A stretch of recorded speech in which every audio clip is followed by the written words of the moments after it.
c'est le 4e débat en direct, Yannick Damon. Oui, l'avant-dernier, déjà, 2 hommes ce matin pour débattre pour le canton d'Artix, pays de Soubestre. Bernard Dupont pour Force 64, bonjour. Bonjour.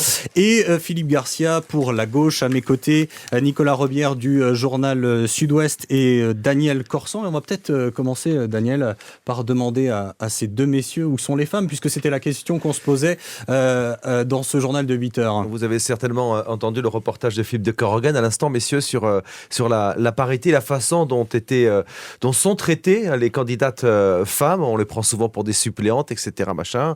On a entendu Stéphanie Moutet, candidate sur Orthez, se plaindre du côté un petit peu trop paternaliste et tactile de certains candidats.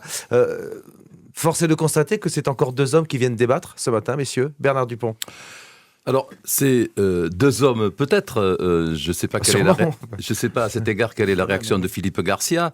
Nous nous sommes concertés avec Fabienne Costedouade, ma suppléante, et ma colistière, c'est complètement différent. On est en binôme. Et nous avons convenu que c'était le sortant qui viendrait rencontrer Sud-Ouest et Radio France Bleu. Philippe Garcia. Oui, non, nous aussi on s'est concertés, mais Valérie Auger travaille. Elle est ambulancière et elle avait des occupations professionnelles qu'elle n'a pas pu éviter. Elle ne peut pas se libérer pour l'entre-deux-tours Voilà, elle s'est libérée énormément pour le premier tour et maintenant elle rééquilibre un tout petit peu. Si elle est élue ? Ah oui, quand même. Se pose la question de la présence, mais vous touchez des indemnités. Très sincèrement, messieurs, est-ce que vous trouvez, votre lapsus est assez révélateur, Bernard Dupont, vous avez parlé de suppléante à propos de votre carrière. Est-ce que quand même cette parité ne vous impose pas, à vous, messieurs, une espèce de révolution intime de faire de gros efforts, de faire de la politique, de faire des efforts? Moi, je vais vous dire, nous intervenons à tour de rôle, de façon quasiment égale dans toutes nos réunions. Oui. C'est-à-dire que chacun, en ce qui concerne Fabienne Costedouade et moi-même, avons eu un temps de parole qui était à peu près le même dans toutes les 57 réunions que nous avons tenues. Non, Valérie a essayé en commun de se concentrer sur ce que pouvait être la politique du département. Elle n'a pas d'expérience à ce niveau-là, comme énormément de femmes qui vont arriver au Parlement de Navarre. Parce que vous disiez 8, j'essaie d'en trouver la 8e. Mais, on va refaire les comptes. Voilà, non, mais de tête comme ça. Mais c'est sûr que d'une assemblée qui était très misogyne ou masculine, ça va devenir celle qui sera la plus paritaire. Il va falloir changer un peu, messieurs. Mais bien sûr qu'il va falloir changer. Mais en plus, je pense que on essuie les plâtres et puis voilà, c'est comme ça. Et je vais vous raconter... Non, je ne vous la raconte pas. Mais pourquoi? Il faut aller jusqu'au bout. Alors, je vous la raconte. Micheline Chospé, député et conseiller général pendant 40 ans, ou je ne sais plus combien, on avait un peu sympathisé. Il était banquier, moi employé de banque. Il me disait, cher collègue, non, le banquier c'est vous, moi je suis employé. Et il me dit, c'était du temps de Jospin, et il me dit, je vais voter la loi sur la parité. Ah bon, vous allez voter la loi sur la parité? Il dit, oui, si nous les hommes, on veut garder une place, il faut qu'il y ait une loi. Donc voilà, il l'a voté dans ce sens-là pour que les hommes puissent s'en sortir. Allez, on va revenir sur les résultats du premier tour sur ce canton d'Artix, pays de Soubestre et Daniel Corsan. Au vu des résultats de dimanche dernier, on voit que ça va être très serré pour dimanche qui vient. Et oui, si on s'en tient aux additions mathématiques de notre enfance, on va parler donc de ce résultat du premier tour. C'est donc le binôme Dupont-Costedouade Force 64 qui arrive en tête avec 47% des voix. Il vous manque 323 voix, j'ai compté, pour passer dès le premier tour. En deuxième position, loin derrière, votre candidature, Philippe Garcia, avec Valérie Auger, 25% des voix, un quart donc des exprimés. Arrive ensuite Jean-Marie Bergeret-Terre et Amandine Da Silva, qui était investi par le PS, 18%. Et puis encore 9,5% des voix accréditées au Front de gauche Europe Écologie Les Verts de Jean-François Baby et Christine Fressigné. On rappelle la participation, elle n'était pas si mauvaise, 58% des voix. Alors, Nicolas Rebière pour le journal Sud-Ouest. Quand on voit de tels résultats, Bernard Dupont, on se demande... Alors certes, vous ratez la marge de 323 voix, mais où c'est que vous allez trouver ces 323 voix? On a l'impression que vous avez fait le plein à droite et au centre, que tout le reste est à gauche, et que ça va être difficile de trouver d'autres électeurs. Monsieur Rebière, on a fait le plein arithmétique, mais on n'a pas fait le plein de la totalité des voix, des reports de voix. Je vais vous expliquer pourquoi. Vous savez, dans les communes, généralement, et de façon assez naturelle et légitime, les électeurs votent pour leur maire. Or, les gros réservoirs de voix, ils étaient bien dans les grosses communes, c'est-à-dire Artix, Danguin. Rien que là, vous avez, pour Jean-Marie Tech, vous avez 2000 voix. Bon, ensuite, vous avez Arzac, vous avez Arthez de Béarn. Bon, il y avait 6 maires candidats sur le canton d'Artix et Pays de Soubestre. Sur les 6 maires candidats, il y en a 5 qui ont fait la majorité absolue dans leur commune. Donc, naturellement, mais dès lors que... sauf Arthez. Bon, puis ça, c'est entre parenthèses. Mais dès lors que le maire est retiré, c'est-à-dire que Jean-Marie Bergeret n'est plus en lice, n'est plus... Bon, mais il y a toute une liberté, un espace de liberté qui va s'installer pour les électeurs qui vont choisir en fonction des programmes, en fonction de leur sensibilité propre, et qui ne vont pas forcément regarder automatiquement du côté du maire, comme c'est le cas. Ça se constate partout. C'est une règle absolue. Dans ma commune, moi, j'ai fait 89% des voix. Vous croyez que si je ne suis pas candidat, tout est changé. Voilà, donc je crois qu'il faut tenir compte de ça. Et moi, je vous dis que les 300 voix, vous allez voir que dimanche soir, ça sera beaucoup plus de 300 voix qui vont se porter sur le nom de Fabienne Costedouat et de Bernard Dupont. Alors, Philippe Garcia, vous n'êtes pas majoritaire chez vous ? Alors, il faut là aussi relativiser les choses. Effectivement, 47%, mais si on fait le total des voix de gauche, c'est 63. Hein, et en plus, je pense, depuis 1977 que je suis élu d'Arthez de Béarn, je connais un tout petit peu la sociologie de ma commune, et celle-ci a évolué fortement vers les idées que je représente, donc je ne suis pas inquiet sur ce coup-là. Hein. Voilà, au contraire même, il n'y a pas eu de rejet de ma personne sur la commune. Donc, Nicolas Robillard. Il y a quand même eu un premier tour assez... finalement, vous êtes plus battu sur votre gauche lors de ce premier tour non, ne dites pas ça. On ne s'est pas battu. On a fait campagne chacun de notre côté.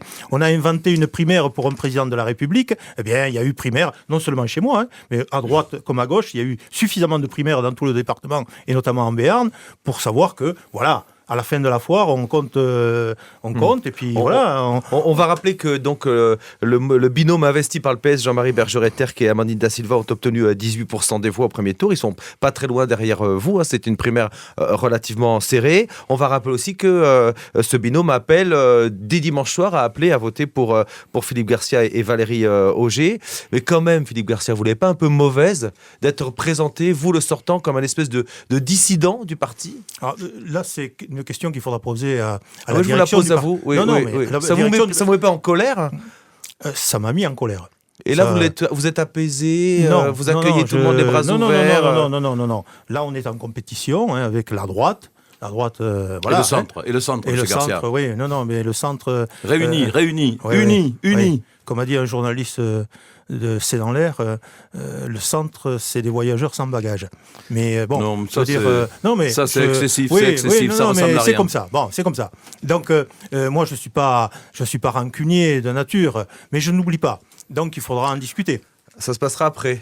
Il faudra en discuter. Il y a quand même eu un choix délibéré dans les meilleurs cantons des sortants, et on a mis des candidats du PS en face. C'est dommage. C'est dommage. Est-ce que vous pensez attirer les voix du front de gauche? On sent de plus en plus un électorat rétif à voter socialiste ou centre-gauche. Oui, comment vous allez faire là? Ah non, là il n'y a pas de miracle. C'est le seul point où je suis d'accord avec mon collègue Dupont, c'est que s'il n'y a pas les reports et un gain sur les nouveaux votants, ça sera très difficile. Voilà. Bernard Dupont. Moi, je veux tout simplement souligner que les dirigeants du front de gauche, dans leur unanimité, ont dit pas de consigne de vote. Voilà. Et donc, ça veut dire que tout est ouvert.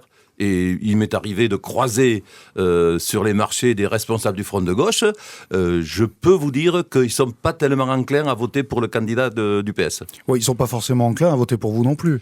Non, mais pour certains, oui. Pour certains, oui. Alors bon, voilà, à mon grand étonnement. Est-ce que l'abstention, dimanche, pourrait être plus forte qu'au premier tour? Non, je ne pense pas. Honnêtement, je ne pense pas. Elle était assez bonne, hein, la participation, au premier tour. Par rapport à ailleurs, et évidemment. notamment le canton d'Arzac, qui a brillé par son Parce qu'on a beaucoup travaillé, Philippe. On a beaucoup travaillé, Philippe Garcia. Oui, tout à fait. Et puis la sociologie n'est pas la même. Mais donc, la sociologie entre quand de même, Béarn quand et même. Arzac, elle n'est pas tellement différente. Non, la mentalité n'est pas la même. Donc, chez nous, c'est Il n'y a pas une beaucoup culture plus différente. réceptif. Il n'y a pas une culture différente. Vous avez la même langue entre les deux? On a la même langue, on est le même peuple, on a la même culture. 8h18 sur France Bleu Béarn. On débat ce matin sur le canton d'Artix, pays de Soubestre, en partenariat avec le journal Sud-Ouest. Daniel Corsan. On va rappeler que le Front de gauche fait cette élection avec aussi Europe Écologie Les Verts. Philippe Garcia, est-ce que vous êtes, en tant qu'élu du bassin de Lac, très sensible aux thèmes écologistes? Vous êtes très proche de David Habib. David Habib qui n'est pas le meilleur ami des Verts au sein du PS. C'est bien de le rappeler. Ce que je veux dire, ce qui est important, c'est que les entreprises qui sont sur le complexe ont fait des efforts par rapport à ce qui a pu exister à certaines époques sur l'environnement, sur la capacité de vivre auprès d'un grand complexe industriel. Mais pour nous, c'est quand même vital d'avoir ce complexe de lac et qui a une certaine fragilité. Donc, pour le moment, les choses se mettent en place tranquillement en termes de transition énergétique, en termes de présence sur le territoire. Et moi, je ne peux qu'accompagner cette évolution et défendre surtout, et on a encore eu l'exemple avec votre journal, l'emploi. Bernard Dupont, sur votre fibre écologique à vous, le roi du cochon. Voilà. Du chambon. Moi, si vous voulez, par rapport au complexe de Lac, j'ai rencontré des dirigeants d'entreprises qui sont très sensibles forcément au problème de l'emploi, bien entendu, et qui se sont engagés à nous aider concernant l'emploi des jeunes. Nous avons pour ambition, pour projet de créer une école de la deuxième chance. Nous le ferons parce que c'est un engagement également de Jean-Jacques Lasserre en Béarn et en Pays Basque, mais celle du Béarn, je ferai tout pour qu'elle soit installée à Artix, pays de Soubestre.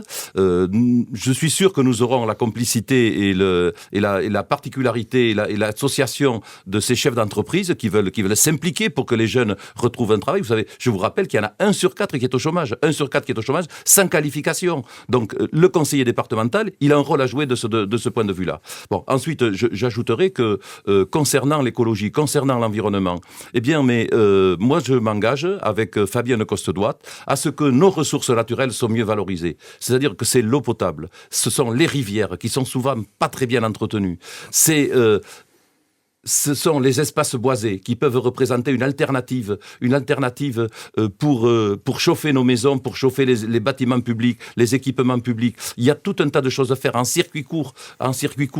Nous avons pris des initiatives sur Arzac qui sont duplicables, qui existent de façon très, très régulière dans les Landes, et nous allons nous engager dans cette direction. Au-delà de ça, je dirais que concernant le Béarn, concernant le concept Béarn, nous voulons également développer beaucoup de choses, et notamment la langue béarnaise, gasconne et occitane. Alors Nicolas Robien, on a envie ce matin aussi de débattre un peu des finances de ce Conseil général. Oui, parce qu'on a à la table le vice-président chargé des Finances, Philippe Garcia, grand argentier de Jola-Bazé.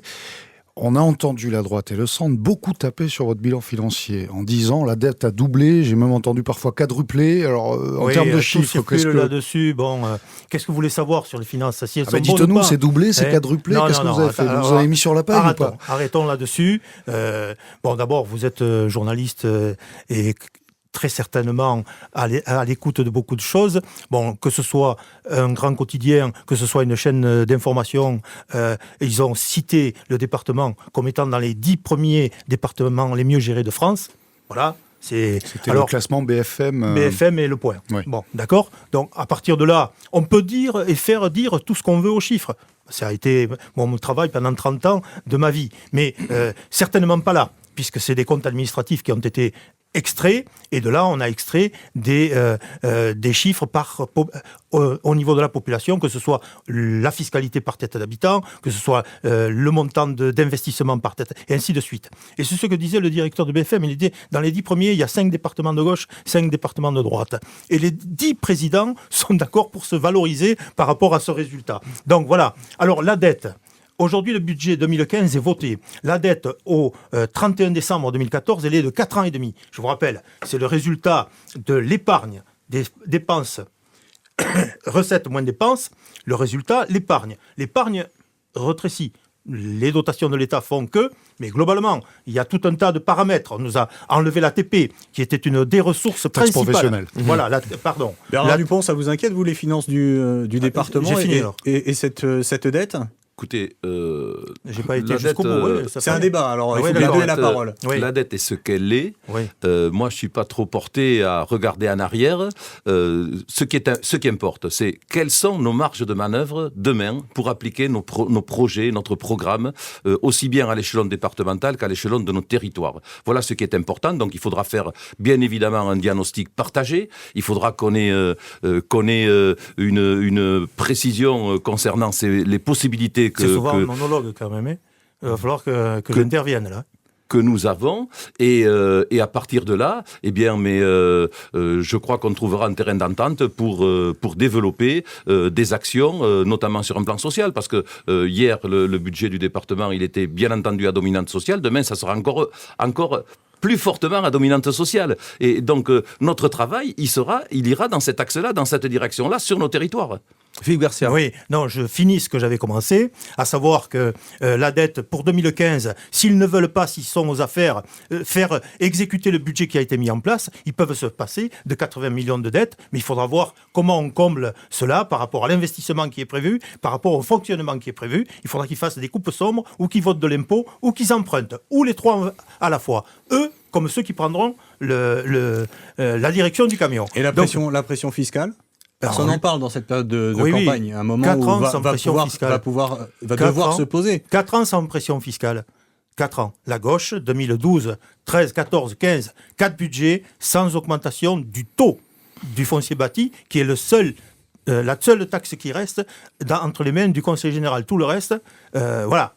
À partir de là, je rappelle quand même qu'avant cela, il y a eu quand même pratiquement 21% d'augmentation des impôts sur la période 2002-2009. Bernard Dupont, là-dessus. Moi, je dirais que compte tenu de la pression fiscale exercée par l'État ces derniers mois, ces dernières années, il faudra être d'une extrême prudence sur l'augmentation des impôts au niveau du département. Daniel Corson. On change de sujet. Le patron de Total, M. Touyané, est sur le bassin de Lac ce matin. C'est évidemment une partie de votre territoire, de ce canton éminemment important. Philippe Garcia, je ne sais pas si vous allez le rencontrer, M. Touyané. Patrick vous n'êtes pas invité. Patrick. Est-ce que vous, si vous le rencontriez, quelles questions vous aimeriez lui poser? En quoi aimeriez-vous qu'il vous rassure? Alors, soyons honnêtes. Je vais essayer. Tout le monde dit Total pourrait faire beaucoup plus. Total a fait. Et on peut trouver que ce n'est pas suffisant. Donc, ayant pris la place de Marjorie, qui a eu un regard, je dirais, attendrissant et respectueux du Béarn, qui savait la provenance de la richesse de Total en grande partie, la disparition de Marjorie a été un problème, est quelque chose qui ne va pas dans le sens du Béarn. Mais je pense que ce nouveau monsieur Touyané est en mesure aussi de maintenir certaines promesses qui ont été faites par le groupe et encourager et développer ces relations. On essaye de respecter l'équilibre, Bernard Dupont. Oui, moi je dirais que ce que tout le monde sait, que Sobeji est en difficulté assez grave, même si c'est pas irrémédiable. Total est majoritaire chez Sobeji, donc à mon avis, il doit absolument jouer son rôle d'acteur majoritaire et remettre à flot les finances de Sobeji et peut-être réinvestir pour que Sobeji soit mieux adapté aux attentes des entreprises du bassin de Lac. Arkema est en situation également de fragilité. Si on en croit ce qui est dit ici ou là. Par contre, il y a des entreprises comme Toré qui se portent très bien. Allez, et il y a des perspectives énormes avec Hydro-Québec pour lequel le président Rousset... Bernard Dupont, vous avez 30 secondes maintenant pour nous dire pourquoi les électeurs doivent venir voter pour vous dimanche. Et ensuite, Philippe Garcia aura le dernier mot à son tour. Moi, je vous dirais que, en ce qui me concerne, moi, je me positionne comme, certes, un administrateur du département, mais également un animateur du territoire d'Artix et Pays de Soubestre. On veut être des acteurs sur ce territoire-là. Et là, je vous dirais que je suis très proche de Jean-Marie Bergeret. Jean-Marie Bergeret, que j'ai pris le soin d'écouter 1 heure dans ma mairie, a tenu un discours à peu près identique. Il n'est pas forcément rentré dans le détail des actions, mais on est vraiment pas très très éloigné. Et c'est la raison pour laquelle je suis très optimiste pour dimanche soir. Merci Bernard Dupont. Philippe Garcia, à votre tour. Pourquoi il faut aller voter dimanche ? Je regrette que tu ne sois pas venu à ma réunion quand je suis venu chez toi. Parce que c'était le oui, soir. non, mais d'accord. Jean-Marie Bergeret est venu à 10h du matin. Philippe Garcia, C'est l'heure de conclure. Oui, c'est l'heure de conclure. D'abord, la situation du complexe, pour en revenir, elle est fragile, donc il faudra la conforter. Et deuxièmement, ce que je regrette le plus dans ce genre d'émission, c'est que rien, ou pratiquement pas, à part les finances, rien n'a été évoqué par rapport au rôle que tient aujourd'hui le Conseil général finissant et le futur conseil départemental. C'est dommage. Merci pour le compliment, monsieur Garcia. Voilà. Nouveau débat demain, on débattra sur sévère, monsieur l'ESCAR. Garcia, Je vous rappelle Radio que France vous Bleu. pouvez retrouver la vidéo de ce débat sur notre site internet et sur celui de Sud-Ouest. Très bonne Il journée est à vous. 8h29.